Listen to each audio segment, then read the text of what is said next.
Pilpres 2024 terasa kian dekat. Sejumlah elit partai politik mulai safari mencari tambatan koalisi. Ketua DPP PDI Perjuangan Puan Maharani telah gencar melawat ke sejumlah ketua umum partai. Kemarin, Puan bertemu Muhaimin Iskandar atau Caimin, membahas keterbukaan peluang koalisi dengan Partai Kebangkitan Bangsa (PKB) pada Pilpres 2024 mendatang. Kemungkinan ini terungkap saat acara nyekar ke makam Taufik Kemas bersama Muhaimin Iskandar. Puan berharap pertemuan ini jadi jalan untuk buka ruang komunikasi. Tentu saja kami berharap pertemuan ini akan membawa berkah kebersamaan sebagai saudara. Tentu saja tadi saya sudah sering bertukar pikiran dengan Caimin, Ketua Umum Partai Kebangkitan Bangsa, yang hadir pada saat ini dengan seluruh jajarannya, juga saya didampingi oleh seluruh jajarannya, untuk bagaimana kemudian mencari pemikiran yang sama, bagaimana kemudian kami bisa bergotong royong untuk bisa membangun bangsa ini ke depan. Sekarang udah bersama, cuman harapannya itu bisa lebih sama-sama. Sebelumnya Puan juga bertemu dengan Ketua Partai Nasdem Surya Paloh. Kedatangan Puan ke Nasdem Tower menepis isu ketegangan hubungan antar dua partai. Setelah lawatannya, Puan juga bertemu dengan Ketua Umum Partai Gerindra Prabowo Subianto. Sambil berkuda, Prabowo menegaskan segala kemungkinan dapat terjadi, termasuk kemungkinan berkoalisi dengan PDI Perjuangan di Pilpres 2024. Selain nama Puan dari PDI Perjuangan, nama Gubernur Jawa Tengah Ganjar Pranowo pun menjadi perbincangan untuk maju dalam kontestasi Pilpres 2024. Gubernur DKI Jakarta, Anies Baswedan juga melakukan safari politik ke sejumlah elit partai. Anies digadang-gadang kuat berpasangan dengan Agus Harimurti Yudhoyono pada 2024 mendatang meski koalisi kini belum terbentuk. Lembaga survei Carta Politika merilis hasil elektabilitas 3 capres tertinggi yang dilakukan sejak 6 hingga 13 September 2022. Hasilnya elektabilitas Ganjar Pranowo 31,3%, Prabowo Subianto 24,4%, Anies Baswedan 20,6%, Ridwan Kamil 7,2%, Sandiaga Uno 2,5%, dan Puan Maharani 2,4%. Kita coba lihat trennya, memang terjadi stagnasi sebetulnya. Ada pada wilayah yang mungkin menurut saya juga akan terjadi seperti ini beberapa bulan mendatang, kecuali ada sebuah tsunami politik dan kalau ada sebuah deklarasi resmi yang dilakukan terhadap salah satu dari 3 calon ini. Kini, parpol pun masih menimbang siapa layak menjadi capres dan cawapres pada 2024 mendatang. Tim Liputan, Kompas TV. Ya, kurang dari 2 tahun lagi, Pilpres 2024 ini semakin mendekat. Lalu adakah sejumlah nama yang muncul ke publik yang dinilai sudah mumpuni? Lalu bagaimana pula peta koalisi yang kemungkinan terjadi mengingat sejumlah elit partai mulai mendekat? Kita akan membahas hal ini dalam Dialog Sapa Indonesia Pagi bersama para narasumber yang sudah terhubung secara daring. Yang pertama ada pakar komunikasi politik, Mas Adi Praitno. Ada juga Bang Andreas Hugo Pereira, politikus dari PDIP. Dan nanti juga akan bergabung bersama kami, Mas Pipin Sopyan, politisi dari DPP PKS. Selamat pagi, Bang Andreas, Mas Adi. Pagi, Mas Timothy, pagi Mas Adi. Nah, saya sebelum nanti ke Bang Andreas, saya ingin tahu dulu bagaimana sejauh ini, Mas Andi, Anda melihat pendekatan khususnya oleh elit-elit yang namanya ini bolak-balik masuk survei, Mas Adi. Ya, pertama kalau kita melihat soal konfigurasi Pilpres 2024, tentu variabelnya 2 hal. Pertama, variabel survei.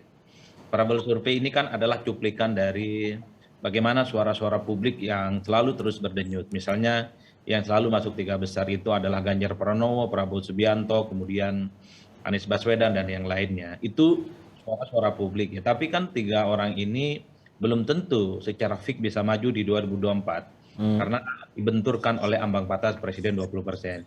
Inilah yang kemudian bisa menjelaskan sekalipun banyak orang yang elektabilitasnya menjulang sampai ke langit, mereka juga tidak terlampau yakin kalau tidak ada perahu politik yang bisa mengusung.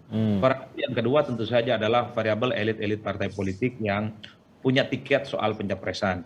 Maka sekalipun misalnya orang seperti Mbak Puan yang elektabilitasnya dipersepsikan sampai saat ini belum naik secara signifikan, terus melakukan konsolidasi, safari politik, ketemu dengan elit-elit, bahkan sudah terlihat mulai melakukan kerja-kerja politik ya. Juga misalnya seperti orang Muhaimin Iskandar ataupun Erlangga Hartarto ataupun nama-nama lain ya yang mereka terlihat punya tiket pencapresan, terus mereka berupaya bahwa persoalan pencapresan tidak melulu bicara tentang soal siapa yang kuat di survei, tapi adalah siapa yang bisa memastikan soal tiket pencapresan itu. Orang seperti Muhaimin ya kita tahu, sekalipun sudah berkoalisi dengan Gerindra kan tidak serta-merta dideklarasikan sebagai tandem partner di 2024. Muhaimin pun sampai saat ini terus berusaha. Coba bisa dibayangkan, Muhaimin ketika bersama dengan Gerindra, tapi juga mendoakan Puan Maharani untuk jadi presiden, coba bayangkan. Menunjukkan bahwa sebenarnya ada angin surga yang sebenarnya bisa diharapkan juga dari Muhaimin untuk bisa maju entah dari partai manapun.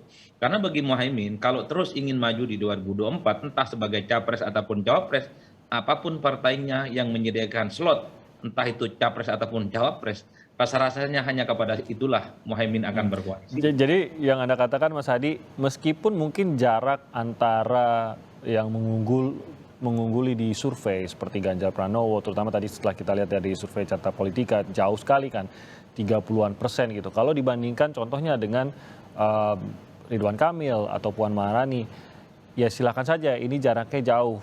Tapi bagaimanapun juga, siapa yang akan maju dalam Pilpres nanti, itu mau 30%, mau sudah seterkenal apapun dapat keterpilihan 50% lah katakan, walaupun saya yakin kalau ada yang 50% pasti langsung diambil oleh parpol.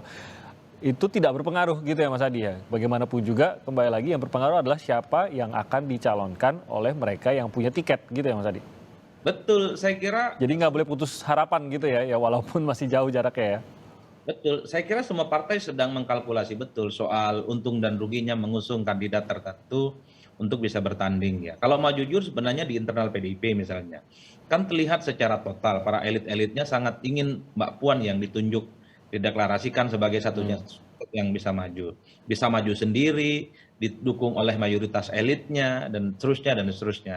Tapi PDIP juga tentu mengkalkulasi suara ataupun elektabilitas Mbak Puan yang dinilai belum signifikan dan belum bisa mengkonversi suara PDIP yang 20% menjadi suaranya Mbak Puan, tentu juga menjadi pertimbangan serius dibandingkan Mas Ganjar misalnya yang relatifly secara mayoritas didukung oleh basis konstituen mereka. Ini bukan soal ini bisa maju ataupun tidak sebenarnya, tapi tentu bagaimana mengamankan kepentingan Pilpres dan Pileg sekaligus ya Mas Timothy, itu yang tapi secara umum dua mazhab inilah yang akan bertaruh, mazhab yang punya elektabilitas yang tinggi. Oke. Baik, Mas Pipin Sopian sudah bergabung. Selamat pagi Mas Pipin. Pagi Mas Timothy. Terima kasih Mas Pipin. Tadi kita baru saja mendengar bagaimana analisa dari Mas Adi Praitno yang mengatakan bahwa ya bagaimanapun juga ini kan dipegang oleh pemegang tiket gitu, siapa yang akan maju, sehingga apapun hasil dari survei sampai saat ini tidak akan bisa menentukan karena toh belum ada yang dicalonkan gitu. Tapi mengingat hal ini bahwa kalaupun hasil survei belum membahagiakan, tapi masih ada peluang gitu. Apakah ini yang dipegang Bang Andreas oleh PDIP pada saat kita melihat Puan bergerak ke sana kemari, terutama menemui sejumlah elit koalisi, bahwa harapan kalau memang Puan yang maju ini memang sangat-sangat besar, sama sekali belum tertutup mengingat tiketnya dimiliki oleh PDIP. Ya, seperti yang selalu juga dikemukakan oleh Mbak Puan sendiri gitu, bahwa yang dilakukan oleh Mbak Puan itu adalah penugasan gitu, penugasan dari Ketua Umum untuk Mbak Puan membuka ruang komunikasi dengan pimpinan-pimpinan partai untuk melihat kemungkinan untuk bekerja sama. Tadi ya seperti juga kita tahu, Mas Adi tadi juga menyinggung bahwa di 2024 nanti kontestasi itu kan bukan hanya Pilpres, juga ada Pileg. Nah, di situ ada wilayah di mana ada wilayah kerjasama, ada wilayah di mana kita berkompetisi gitu. Dan semua partai-partai pasti menghitung efek daripada satu terhadap yang lain, efek dari Pilpres terhadap Pileg. Begitupun sebaliknya gitu, efek daripada elektabilitas partai terhadap calon, begitupun calon terhadap partai. Jadi kombinasi-kombinasi ini harus dilihat dari seluruh aspeknya gitu. Nah sehingga ya dengan demikian ya dialog-dialog seperti ini penting untuk ya kemudian sebelum diputuskan gitu. Karena wilayah putusan kita tahu bahwa kalau di PDI Perjuangan itu ada wilayah ketua umum untuk memutuskan itu. Tapi ya dengan komunikasi-komunikasi seperti ini kan kita tahu bahwa ya dengan siapa bisa kita bekerja sama lebih dekat, lebih erat untuk kemudian yang selalu juga diistilahkan oleh Mbak Puan sendiri bahwa ada tempat di mana kita bersaing, ada tempat di mana kita bersanding. Gitu. Nah, saya kira proses ini sangat bagus untuk ya menuju pada 2024 ketimbang ya kita tiba-tiba turun gunung kemudian ya memarah-marahi orang, menuduh-nuduh orang itu kan lebih baik move on gitu, seperti ini gitu ketimbang kita ya itu tadi gitu artinya menuduh-nuduh yang tidak pada dasar tempat yang sebaiknya gitu. Sehingga ya inilah saya kira wilayah politik yang dimana proses ini sangat terbuka dan demokratis. Nah dengan terus ya yang dimunculkan kembali lagi kan Ibu Puan Maharani begitu, Bang Andreas, apakah salah kalau masyarakat membacanya bahwa ini adalah bentuk ketegasan PDIP mengenai siapa tokoh yang diinginkan menjadi ya kalau sederhana ya wajah PDIP. Wajah PDIP itu adalah ya kader terbaik ya tentu saja dimajukan untuk posisi terbaik yaitu presiden. Apakah penegasan ini salah kalau ditangkap oleh masyarakat? Saya kira pendapat masyarakat ya silakan terbuka saja gitu. Artinya dalam hal ini interpretasi itu kan bisa dari semua aspek gitu. Dalam arti bahwa ya secara formal seperti apa yang dikatakan oleh juga Mbak Puan, bahwa beliau memperoleh penugasan untuk ya membuka ruang-ruang komunikasi gitu. Ruang-ruang komunikasi ini kan ya kalau teman reporter dari Kompas tadi mengatakan koalisi, tapi kalau kami mengatakan bahwa ini membuka ruang untuk berkomunikasi. Jadi ini baru proses menuju pada ya 2024. Bahwa ketika keputusan baru kemudian kita bicara soal bagaimana kerjasama yang lebih erat yang membangun pemerintahan ke depan kalau kita menang atau kita berusaha untuk menang. Sehingga dengan demikian kita membangun pemerintahan yang bersama seperti apa yang terjadi sekarang gitu. Jadi ini proses yang menurut saya ya yang kita lihat semua juga lihat alamiah secara sesuai dengan prosedurnya dan ini demokratis. Oke, saya ke Mas Pipin. Untuk PKS, kalau kita lihat PKS pasti memantau juga bagaimana pergerakan dari partai-partai yang saat ini menjadi koalisi pemerintah. Nah PKS sendiri perkembangannya untuk penegasan koalisi di 2024 ini bagaimana? Karena kan sudah ada pembicaraan juga dengan beberapa partai khususnya Nasdem lah terutama gitu. Tapi perkembangannya sejauh ini bagaimana? Ya saya kira penjajakan koalisi sedang berjalan ya dan kami bersyukur ada permintaan, ajakan ya tidak hanya dari satu poros, misalnya ada beberapa poros yang mengajak PKS ya. Tentu kami kalau mau disebut silakan saja Mas Pipin partainya. Ya saya kira tentu poros perubahan yang mungkin yang digagas oleh Nasdem dan Demokrat dan saat ini PKS membangun komunikasi semakin intens itu juga terjadi dan kemudian juga ada ajakan untuk komunikasi koalisi bersama dengan KIB dan kemudian dari Gerindra itu juga terjadi dan saya kira kami merasa mengapresiasi itu.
masih bersama Mas Adi Praitno, dan juga ada Bang Andreas Hugo Pereira, dan juga ada Mas Pipin Sopyan.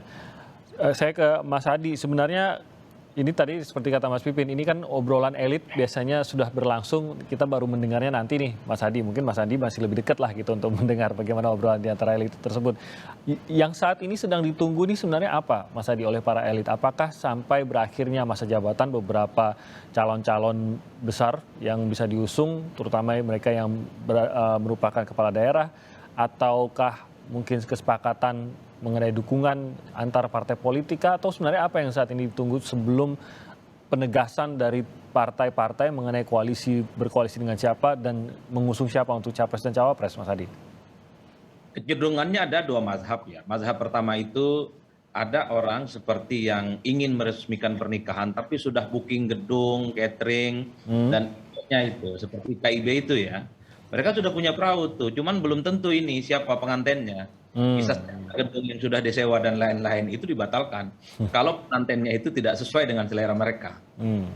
Ada mazhab begitu sekarang kan. Nah, ada juga yang mazhab seperti yang dilakukan oleh teman-teman PKS dan Nasdem, kemungkinan Demokrat lah. Sudah dimunculkan namanya soal mungkin ya Anies akan berpasangan dengan AHY. Tapi perahunya belum solid konon karena misalnya Nasdem tidak terlampau cocok, kalaupun toh Demokrat bergabung harus AHY sebagai cawapres. Nama sehingga koalisinya belum deklarasi sampai sekarang. Sekalipun misalnya sering intens, sering komunikasi, sering silaturahmi, tapi karena calon pengantinnya belum cocok, maka sewa gedung, catering, dan IO-nya pun belum dilakukan karena masih maju mundur, takut tekor di awal. Begitupun dengan Gerindra dan PKB, belum tentu ada jaminan lah bahwa misalnya kita akan melihat sejauh mana Muhaimin Iskandar ini sabar, digantung nasibnya oleh Prabowo Subianto dan Gerindra yang selalu berharap bisa dipinang sebagai pasangannya di 2024. Makanya tidak mengherankan kalau kemudian ajakan komunikasi dengan Mbak Puan misalnya disambut dengan baik. Coba, mana mungkin kita melihat orang seperti Cak Imin ingin presiden, berdoa juga berharap dijadikan sebagai cawapres, mendoakan Mbak Puan Maharani sebagai presiden di Republik ini, coba bayangkan. Ini kan satu statement politik yang ngayun. Saya membaca kalau PKB dan Cak Imin 100% target maksimalnya harus maju, ya tidak boleh tidak, apapun partainya yang menyediakan slot bagi Muhaimin Iskandar maju, ya disitulah akan berkoalisi. Jadi sebenarnya partai-partai ini berharap bahwa kader terbaik mereka lah yang kemungkinan harus bisa diusung untuk 2024. Yang pertama memang untuk menyelamatkan kotel efek, yang kedua adalah soal gengsi politik ya. Saya ingat kalau mencalonkan kader sendiri itu ada gengsi, ada dignity yang kemudian di atas rata-rata. Baru setelah itu bicara tentang bagaimana bertempur ya, entah elektabilitasnya rendah, sedang ataupun sedang menjulang. Itu lain hal. Kesepakatan inilah yang kemudian bisa dibaca dari para elit yang terus membangun komunikasi politik. Apakah misalnya ketika Mbak Puan melakukan safari politik ke elit-elit itu, ini tentu bukan hanya soal ingin koalisi secara kepartaian, tapi Mbak Puan secara personality sudah mulai melihat bagaimana chemistry dan penerimaan partai politik. Andai Mbak Puan yang akhirnya akan disorong oleh PDIP sebagai kandidat capres, apakah juga tetap berfungsi ataupun tidak, ataukah justru partai-partai lain yang saat ini di internal koalisi pemerintah tertarik dengan tetangga-tetangga sebelah yang juga tawarannya juga jauh menarik, kan begitu sebenarnya. Karena pada prinsipnya partai ini berkoalisi dengan siapapun ingin menang, bukan hanya ingin bikin poros dan bisa maju. Inilah yang sebenarnya turut mendinamisasi gerakan-gerakan politik ke depan ya, yang menurut saya cukup dinamis dan tidak bisa dipastikan. Itu yang pertama. Kedua, menurut saya ya kalau ini pembicaraan elit betul apa yang disampaikan oleh SBY atau Mas Pipin bahwa dalam tanda kutip ada intervensi yang didesain soal kemungkinan bahwa di 2024 akan ada hanya 2 poros politik, ya tentu beda ceritanya. Makanya kalau tidak ada peta kompetisi di luar potret koalisional pemerintah saat ini, tidak ada figur di luar non pemerintah yang maju, ya saya kira Pilpres bisa dipastikan adalah all Jokowi's men, adalah teman-temannya Bang Hugo Pereira semua. Ini yang saat konon Mas Pipin yang konon sedang membangun jaringan politik dengan Nasdem dan Demokrat, ya sedang diuji apakah godaan-godaan bikin poros itu kuat ataupun tidak. Mas Adi, saya mau ke topik itu. Mas Adi, saya mau ke topik itu karena ini biar saya bisa bagi waktu dengan teman-teman yang lain juga. Tapi apakah memang poros itu tadi Nasdem, PKS, Demokrat ini satu-satunya nanti yang akan bisa mungkin menawarkan calon ketiga gitu? Ataukah kalau poros ini saja tidak kunjung terbentuk, maka ya bisa dikatakan ya silakan saja kita siap-siap saja melihat hanya ada 2 pasangan calon melihat koalisi yang ada. Kalau melihat konfigurasinya mestinya ada 4 calon. Pasti. Ada KIB, ada Gerindra, PKB, PDIP juga bisa maju sendiri, dan ada poros Nasdem, PKS, dan Demokrat. Tapi sekali lagi nanti akan dilihat pengantennya siapa. Kalau penganten di antara poros-poros yang ingin maju ini adalah orang yang cocok, bisa meningkatkan elektabilitas dan mungkin juga menang, ya saya kira poros-poros ini cenderung akan masuk angin. Untuk apa tanding kalau kalah, kan begitu ceritanya. Banyak kan kayak Bang Andreas ini yang sebenarnya sudah punya boarding pass maju, siapa calonnya yang akan diusung, apakah bisa menimbulkan efek kejut ke partai lain untuk berkoalisi ataupun tidak, ini kan pertaruhannya. Oke. Saya mau konfirmasi ke Mas Pipin apa yang dikatakan oleh Mas Adi tadi, benarkah bahwa itu yang sampai saat ini masih menahan terbentuknya koalisi antara 3 partai ini, antara partai Anda, PKS, dengan Demokrat dan Partai Nasdem? Saya kira apa yang disampaikan oleh Mas Adi ya, saya kira belum tidak sepenuhnya benar ya, bahwa kami 3 partai ya, PKS, Nasdem, dan Demokrat memang komunikasi intens ya, penjajakan dilakukan ya, sudah mau proses mungkin mudah-mudahan akan ada hikmah gitu ya. Tentu ada beberapa pembicaraan ya. Pertama adalah terkait dengan pasangan capres-cawapres, itu yang sedang digodok. Siapa yang berpeluang menang, kemudian tentu yang akan mendapatkan tiket. Yang kedua adalah kita ingin membahas platform, kira-kira visi misi program kerja ke depan seperti apa gitu ya. Yang ketiga adalah bagaimana strategi pemenangannya. Jadi 3 hal itu yang utama dibahas, berbeda mungkin dengan KIB yang membangun koalisi langsung begitu ya, dan secara tiba-tiba bagi kami biarkan dulu pembahasan itu intens, dibangun chemistry, kedekatan, bahwa iya misalnya Partai Nasdem berada di pemerintahan, kita belum pernah berkoalisi di tingkat nasional, dan saya kira penjajakan itu ya terus komunikasi dijalankan secara intens itu yang dilakukan. Jadi saya kira kami tidak mau terburu-buru, bahasa Pak Jokowi itu ojo ke susu ya. Jadi kita ingin pelan-pelan ya, dan kita juga ingin melihat bagaimana respon publik, respon para kader PKS, simpatisan struktur ya, kemana arahnya mereka ya. Sebagaimana saya selalu sampaikan bahwa PKS partai ini bukan apa-apa tanpa dukungan dari mereka.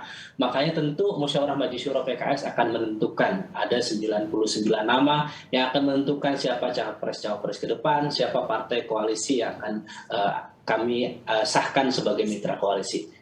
Oke. Saya ke Bang Andreas, tampaknya kalau mau 4 calon tadi kan PDIP mengajukan sendiri, tapi saya ragu lah masa PDIP mau mengajukan sendiri, tentu butuh sebuah koalisi. Ini kan seperti lagi ditegaskan, ini bukan hanya pencapresan tapi ada pileg juga yang akan berlangsung dan lain-lain. Kita tahu secara politik rasa-rasanya tidak mungkin mau sendirian saja begitu. Nah, jadi saya ingin tahu kalau dari PDIP sampai saat ini tampaknya punya kenyamanan memang karena suaranya cukup besar, tapi sudah punya gedung kah, belum punya pengantin kah, atau bagaimana kalau mengikut mazhab yang digambarkan Mas Adi tadi? PDIP sendiri posisinya menunggu apa nih, Bang Andreas? Yang pasti PDI Perjuangan ingin undangannya tuh lebih banyak datang. Bahwa semua persiapan pesta pengantin tapi juga undangannya lebih banyak datang, ya saya kira sama seperti yang lain, semua ingin menang di dalam pemilu ini gitu. Oleh karena itu toh akhirnya kemeriahan pesta itu ditentukan oleh para undangannya itu gitu. Bukan hanya pengantin dan bukan hanya event organizer-nya gitu, tapi kemeriahan pesta itu ya ditentukan oleh para undangan, dan undangan itu yang akan memeriahkan pesta dan memenangkan kontestasi itu gitu, Timothy. Jadi saya kira at the end of the story dari semua cerita ini kan adalah ya bahwa partai-partai kan ingin menang di dalam kontestasi Pilpres nanti. Oke, dan itu yang terakhir kan. Kita akan bahas lagi pasti topik ini ke depannya, karena meskipun mungkin terasa agak jauh, tapi sebenarnya kita yakin dalam tahapan Pilpres ini sudah dekat, sudah kurang dari 2 tahun, sehingga masih sangat dinamis seperti kata Mas Adi tadi, bagaimana perkembangan maupun dukungan terhadap partai-partai politik maupun para pasangan calon. Terima kasih atas waktunya Mas Adi Praitno, Bang Andreas Hugo Pereira, dan juga Mas Pipin Sopyan. Terima kasih sekali lagi. Salam sehat untuk Bapak-Bapak. Oke, terima kasih. Salam sehat. Yo, terima kasih. Assalamualaikum.